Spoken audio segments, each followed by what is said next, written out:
Welcome guys, welcome back to this English Guru YouTube channel.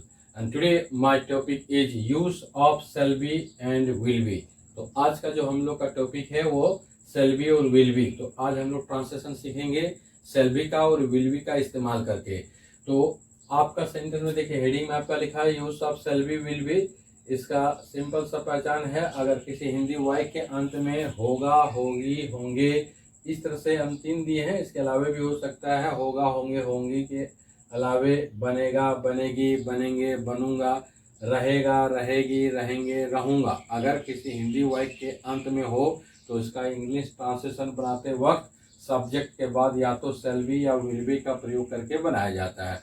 तो आज इसी पर हम लोग चर्चा करेंगे। तो देखिए इसमें लिखा हुआ है कि जब हिंदी वाक्य के अंत में, अगर कोई हिंदी वाक्य है और उसका अंत में, देखिए मैं एक शिक्षक बनूंगा, इसका अंत में अगर कोई हिंदी वाक्य है उसका अंत में या तो होगा, होंगे, होगी, बनेगा, बनेगी, बनूंगा तथा रहेगा, रहेगी, रहूंगा इत्यादि लगे रहे अंत में, या तो बनेगा, बनेगी, बनूंगा, रहेगा, रहेगी, रहूंगा तथा आपका होगा, होगी, होंगे, इसमें से कोई रहेगा इत्यादि लगे रहे, और जिस वाक्य से कोई काम का नहीं बल्कि पहचान या परिचय का बोध हो, यानी कि आपका मैं एक शिक्षक बनूंगा, इसमें कोई काम का बोध नहीं हो रहा है बल्कि वो परिचय के आने वाले समय में वो एक शिक्षक होगा, वो एक शिक्षक बनेगा। तो इस तरह से जो है कि पहचान का बोध हो, तो ऐसे वाक्यों का अंग्रेजी अनुवाद करता यानी सब्जेक्ट, करता यानी ये वाला हिंदी में सब्जेक्ट है, इंग्लिश में यहाँ सब्जेक्ट है आपका। तो करता अंग्रेजी अनुवाद करता यानी सब्जेक्ट के अनुसार शैल बी या विल बी का प्रयोग करके बनाया जाता है। यानी सब्जेक्ट के बाद या तो शैल बी या विल बी का प्रयोग करके बनाया जाता है। लेकिन सवाल इसमें जो है कि नोट में हम लिखे हुए हैं कि ऐसे रिटर्न इंग्लिश में आप देखेंगे आई और वी रहेगा, आई वी सब्जेक्ट के रूप में रहेगा, तो आई वी के बाद शैल बी विल बी में से शैल बी तथा बाकी कर्ताओं के साथ, यानी कि आई और वी को छोड़ करके बाकी कर्ताओं यानी सब्जेक्ट्स के साथ इस टेंस में यानी इस फ्यूचर टेंस में विल बी का प्रयोग किया जाता है, यानी विल बी लगता है। लेकिन आजकल स्पोकन इंग्लिश का प्रयोग होता है, इसमें स्पोकन इंग्लिश में इस टेंस के सभी कर्ताओं के साथ, सभी सब्जेक्ट्स जो है के साथ विल बी का प्रयोग करके बनाया जाता है। सभी सब्जेक्ट यानी आई रहे या वी रहे या यू रहे, ही रहे, सी रहे, इट रहे, दे, सबके साथ विल बी का प्रयोग करके बनाया जाता है, खास करके स्पोकन इंग्लिश में। ऐसे रिटन इंग्लिश में आई और वी के साथ आप शैल बी लगाएंगे, बाकी सब्जेक्ट के साथ विल बी लगाएंगे। लेकिन स्पोकन इंग्लिश में सभी सब्जेक्ट्स के साथ आप विल बी का प्रयोग करके सीखेंगे, बोलेंगे। तो इसलिए मैं विल बी का ही माध्यम से इसका सुपरस्क्रिप्ट तोड़ करके दिखाऊंगा। अब इसका एग्जाम्पल देखिए, जैसे मैं एक शिक्षक बनूंगा, मैं एक शिक्षक बनूंगा, अंत को देखिए, यहाँ पर अगर है हूँ रहता, मैं एक शिक्षक हूँ, तो प्रेजेंट टेंस में इज आर एम के माध्यम से बनता। अगर यहाँ पर मैं एक शिक्षक था थे थी रहता तो वाज वेर के माध्यम से बनता। यानी कि मैं एक शिक्षक हूँ, आई एम ए टीचर, मैं एक शिक्षक था, आई वाज ए टीचर। लेकिन मैं एक शिक्षक बनूंगा, यह ना तो आई एम ए टीचर बनेगा ना आई वाज ए टीचर बनेगा। तो क्या बनेगा? तो इसका दो पार्ट हम किए हैं, आई शैल बी ए टीचर, ये भी बनेगा, और या फिर आई विल बी ए टीचर। अब ये दोनों में आपको हम पहले ही बता चुके हैं कि I shall be a teacher written English में जब आप परीक्षा संबंधित कुछ लिखेंगे तो वहां पर आई के साथ शैल बी का प्रयोग करेंगे। लेकिन स्पोकन इंग्लिश में जब इसका इस्तेमाल होगा तो स्पोकन इंग्लिश में यहाँ पर आई के साथ फिर विल बी का प्रयोग होगा, I will be a teacher. इसलिए देखिए यहाँ I shall be a teacher written English bracket में लिखे हुए हैं, I will be a teacher spoken English लिखे हुए हैं। ऐसे पहले रिटन इंग्लिश में भी होता था, जब होता था मैं जरूर एक शिक्षक बनूंगा या मैं अवश्य एक शिक्षक बनूंगा, जब नेसेसिटी का बोध कराता था तो उस वक्त रिटन इंग्लिश में भी आई विल बी ए टीचर होता था। लेकिन स्पोकन इंग्लिश का मतलब यह है कि कोई भी व्यक्ति आज के डेट में कुछ कर पाए नहीं, लेकिन उसके अंदर में वो कॉन्फिडेंस होता है कि मैं अवश्य ये काम करूंगा, इसलिए शैल बी को हटा करके विल बी का इस्तेमाल किया जाने लगा। इसलिए आप भी जो है स्पोकन इंग्लिश में खास करके विल बी सभी सब्जेक्ट के साथ इस टेंस में विल बी का प्रयोग करके बनाएंगे। तो इस तरह से जैसे मैं एक शिक्षक बनूंगा, आई विल बी ए टीचर, तो ये वाक्य को आप समझे कि किस प्रकार से जो है कि वाक्य अगर रहेगा तो उसको आई विल बी से हम बनाएंगे, यानी कि जैसा सब्जेक्ट उसके साथ आप विल बी लगा देंगे। अब एक एग्जाम्पल दिए, मैं एक शिक्षक बनूंगा, आई विल बी ए टीचर, लेकिन इस तरह का बहुत वाई कब बनेगा, वह एक खिलाड़ी बनेगा, he will be a player. आप एक नेता बनोगे, you will be a leader, लेकिन सिर्फ बनेगा बनेगी नहीं, होगा होगी भी होगा। जैसे वह एक किसान होगा, he will be a farmer. वह मेरा दोस्त होगा, he will be my friend. इस तरह से आप इसको कर सकते हैं। तो ये सेंटेंस के अंत में आप जो है बनेगा बनेगी बनेंगे, या रहेगा रहेगी रहूंगा, या होगा होगी होंगे, अगर ऐसा होगा तो आप विल बी के माध्यम सब्जेक्ट बाद विल बी दे करके इसको बना सकते हैं। तो इस तरह से ये जो है पूरा का पूरा जो है फ्यूचर टेंस में जो है पहचान पर आधारित, परिचय पर आधारित ये सेंटेंस बना। तो इस जगह पर इसका ट्रांसलेशन इस तरह से बनाएंगे। अब इसके आगे चलते हैं कि इसका सुपर 6 यानी सेंटेंस को 6 रूप में कैसे तोड़ा जाता है।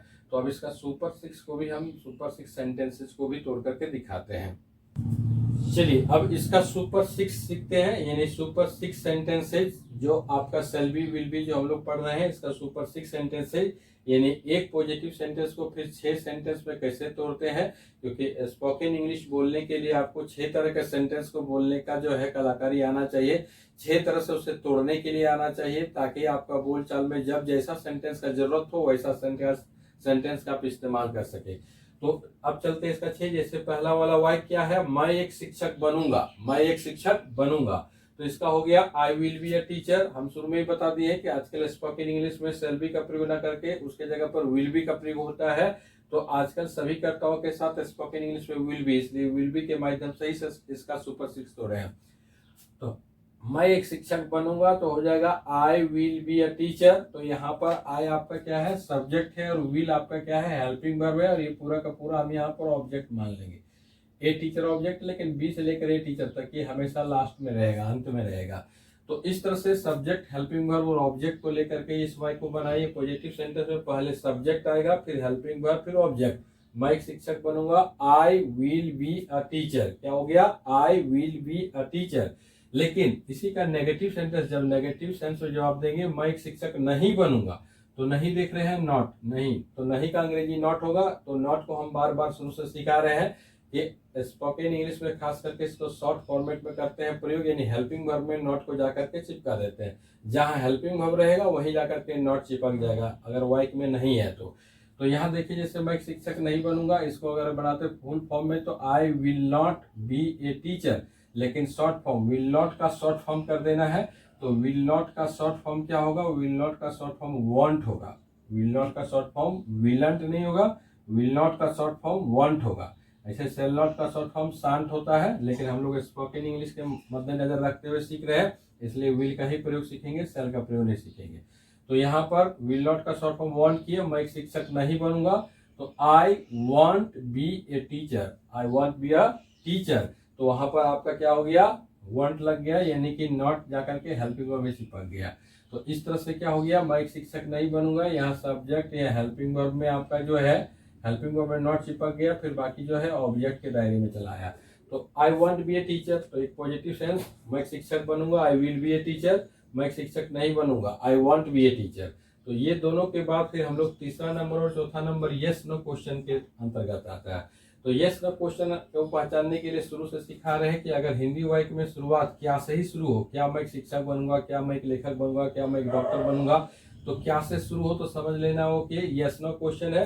और इंग्लिश वाक्य में यदि आपका शुरुआत हेल्पिंग वर्ब से हो, अगर शुरू में ही एच बी हो, उसके बाद सब्जेक्ट हो, अगर हेल्पिंग वर्ब से आपका वाक्य का शुरुआत हो तो समझ लेना कि वो यस नो क्वेश्चन है। तो यहाँ हेल्पिंग वर्ब मेरा विल आगे है, तो क्या मैं एक शिक्षक बनूंगा, तो will I be a teacher. तो इस तरह के वाक्य, क्या मैं एक शिक्षक बनूंगा यानी क्या से शुरू होगा, तो इसका ट्रांसलेशन में सबसे पहले हेल्पिंग वर्ब। तो इस टेंस को हम लोग शैल बी विल बी वाला पढ़ रहे हैं, तो यहाँ विल मेरा हेल्पिंग वर्ब है, तो सबसे पहले विल को आगे किए हैं, विल, फिर सब्जेक्ट आई को किए, फिर be a teacher, will I be a teacher. देखिए बी हमेशा लास्ट में, बी ए टीचर लास्ट में जाएगा। जो भी करना है हेल्पिंग वर्ब को आगे पीछे ना जाना है। तो क्या मैं एक शिक्षक बनूंगा, will I be a teacher. लेकिन इसका नेक्स्ट है यस नो क्वेश्चन ही है, लेकिन नेगेटिव सेंस है। जैसे क्या मैं एक शिक्षक नहीं बनूंगा क्या मैं एक शिक्षक नहीं बनूंगा, तो नहीं के लिए ये वाक्य जो है ये नेगेटिव सेंस वाला यस नो क्वेश्चन। तो यस नो क्वेश्चन हमेशा हेल्पिंग वर्ब को आगे रख करके बनाते हैं तो सबसे पहले हम विल को रखते हैं हेल्पिंग वर्ब, लेकिन वाइक में नहीं भी है तो नहीं अगर वाइक में रहेगा तो उस नहीं का नॉट को आगे चिपका देना है। तो आगे चिपका दिए तो यहाँ विल नॉट का क्या हो गया, won't. Won't I be a teacher, क्या मैं एक शिक्षक नहीं बनूंगा, तो won't I be a teacher. कभी कभी स्टूडेंट क्या करता है, बी को भी इधर ले आता है, won't be I a teacher, ऐसा नहीं करना है, won't I be a teacher. ये पूरा का पूरा एक ऑब्जेक्ट सेंस में मानना है, यानी कि हेल्पिंग वर्ब यहाँ हो गया, यहाँ सब्जेक्ट हो गया, ये पूरा ऑब्जेक्ट हो गया, और यहाँ पर नहीं है इसलिए विल नॉट में जो है शॉर्ट फॉर्म किए तो वांट हो गया। तो इस तरह से आपका क्या है, यस यस में क्वेश्चन हो गया आपका। जो लास्ट का 5वां नंबर 6ठा नंबर WH क्वेश्चन होता है। WH क्वेश्चन मतलब जो WH से शुरू होता है, what, when, where, why, how, यानी हिंदी में कब, क्यों, कहाँ, कैसे, लेकिन इंग्लिश में what, where, when, why, how, ये सब वाई जो है WH क्वेश्चन वर्ड से शुरू होगा। तो मैं एक शिक्षक क्यों बनूंगा, इस वाक्य को पढ़ने से ही आपको पता चल जा रहा है कि ये WH क्वेश्चन वर्ड है, यानी क्यों वर्ड आपको दिख रहे हैं, तो क्यों WH क्वेश्चन वर्ड है, तो इसका इंग्लिश में क्या होगा, वाई होगा। अब इस वाक्य को जो है कि मैं एक शिक्षक क्यों बनूंगा, तो ऐसे वाक्यों में सबसे पहले हेल्पिंग वर्ब नहीं, सबसे पहले WH क्वेश्चन वर्ड होता है।